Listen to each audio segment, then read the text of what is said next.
Pada tahun 1867, seorang imigran Irlandia bernama Bridget Degnan dihukum mati karena dituduh membunuh majikannya, Mary Ellen Corrill, di New Jersey, Amerika Serikat.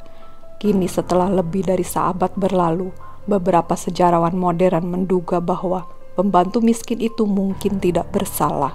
Seorang hakim di Middlesex County, New Jersey, Amerika menjatuhkan hukuman mati kepada Degnan atas pembunuhan Corrill. Degnan dihukum mati dengan cara digantung di alun-alun ketika dia baru berusia 22 tahun. Lebih dari 150 tahun kemudian, banyak pertanyaan yang muncul. Apakah Degnan benar-benar bersalah? Apakah imigran miskin itu adalah seorang penjahat kejam? Apakah wanita muda itu sebegitu putus asanya hingga membunuh majikannya demi uang? Atau apakah dia dikeroyok oleh sistem yang korup kala itu? Bagaimana kisah Bridget Degnan? Sebelum saya masuk ke kisahnya, jangan lupa untuk di-subscribe ya guys, agar channel ini bisa berkembang dan bisa terus menyajikan kisah-kisah lainnya. Kita langsung saja mulai ke kisahnya.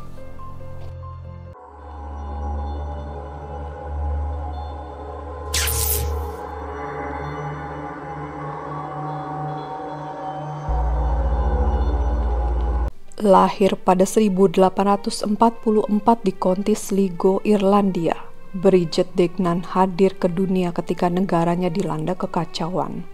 Kala itu, Irlandia berada dalam kekacauan dalam apa yang kemudian dikenal sebagai kelaparan hebat, dan daerahnya hampir hancur. Hasil panen kentang yang buruk membuat sebagian besar keluarga di sana kelaparan atau kesulitan memenuhi kebutuhan paling dasar untuk anak-anak mereka. Ada 438 pria, rata-rata memiliki keluarga beranggotakan 5 orang, seorang istri, anak-anak atau orang tua yang sudah lanjut usia, sehingga ada lebih dari 2.560 jiwa. Bunyi laporan yang dikirim ke Komisi Pertolongan dari Komisaris Kota dan Pelabuhan Sligo. Menurut Irish Independent, Degnan adalah salah satu anak dari keluarga di Irlandia yang lahir ketika keadaan sangat malang terjadi di Irlandia. Begitu dia cukup umur, Degnan meninggalkan Irlandia atas perintah ayahnya. Dia berlayar ke Amerika dan berharap mendapatkan kesempatan serta pastinya kehidupan yang lebih baik. Setibanya di Amerika tak lama kemudian, dia dipekerjakan oleh sepasang suami istri yang tinggal di New Jersey bernama William Corrill dan istrinya Mary Ellen Corrill. Di keluarga itu, Degnan bekerja sebagai pembantu dan pelayan mulai 22 Oktober 1866. William Corrill adalah seorang dokter sekaligus veteran perang saudara. Ketika bekerja, Degnan rupanya mengidap katalepsi, penyakit yang mengakibatkan penderita tidak kuasa menggerakkan ototnya untuk mengembalikan posisi tubuh atau anggota badannya ke posisi semula. Mau tak mau, William Corrill juga ikut merawat Degnan karena penyakitnya itu. Terlepas dari penyakitnya itu, keluarga Corrill merasa bahwa Degnan adalah pelayan yang baik dan sangat perhatian kepada putri mereka yang berusia 2 tahun, Mamie Corrill.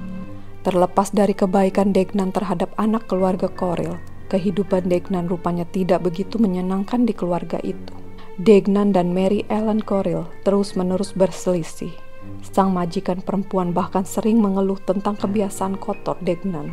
Terlebih lagi, Bridget mulai naksir William Corrill yang mengira kebaikannya merupakan wujud dari kasih sayang. Situasi itu semakin menyebabkan lebih banyak perselisihan di antara kedua wanita itu.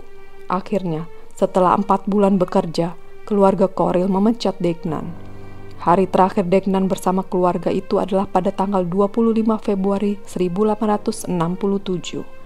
Malam itu William Corrill meninggalkan rumah untuk membantu persalinan yang melintasi kota. Malam itu juga setelah William Corrill pergi, Degnan disebut dengan kejam memukuli Mary Ellen Corrill sampai mati. Untuk menutupi jejaknya, Degnan membakar rumah, membawa Mamie Corrill pergi dan kabur ke rumah sepupu William Corrill yang bernama Israel untuk meminta perlindungan. Namun malang, Degnan justru diseret ke pengadilan. Dia mengklaim bahwa Mary Ellen Corrill tewas karena dibunuh perampok. Tapi klaim Degnan dibantah. Pertama, ada noda darah yang mencurigakan di gaunnya, yang diyakini milik Mary Ellen. Kedua, Bridget berbau minyak tanah dan langsung dijadikan tersangka dalam kebakaran tersebut. Selain itu, kesaksian Degnan berubah beberapa kali. Hal tersebut segera menimbulkan kecurigaan. Pada tanggal 31 Mei 1867, Bridget dinyatakan bersalah atas pembunuhan Mary Ellen Corrill dan dijatuhi hukuman gantung. 2 bulan kemudian, pihak berwenang mengeksekusi Bridget dengan digantung di tiang gantungan di alun-alun kota.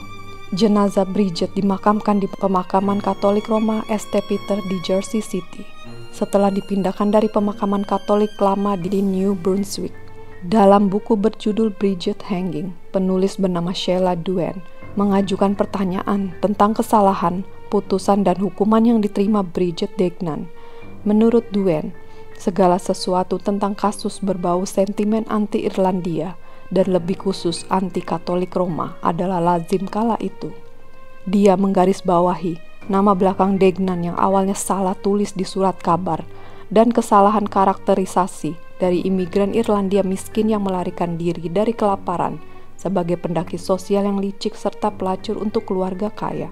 Kemudian ada masalah beberapa versi pengakuan dan inkonsistensi dugaan Degnan dalam catatan resmi. Ketika saya meneliti catatan itu, saya harus bertanya pada diri sendiri apakah yang mungkin dia lakukan untuk menyelamatkan dirinya sendiri. Tanya Duen pada Irish Central. Bridget terlahir sebagai orang miskin, buta huruf, Katolik, dan imigran Irlandia.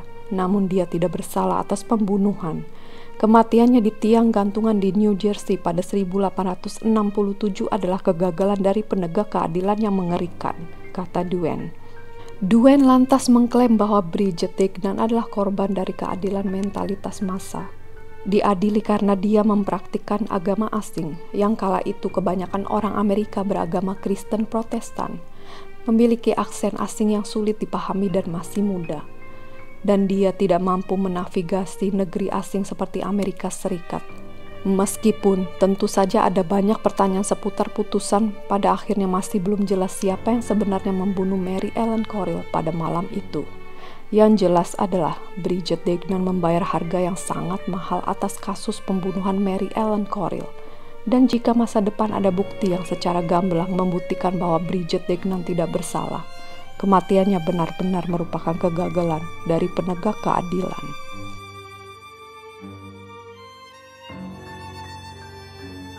Itu tadi adalah kisah dari Bridget Degnan. Bagaimana pendapat kalian? Jangan lupa untuk komennya guys.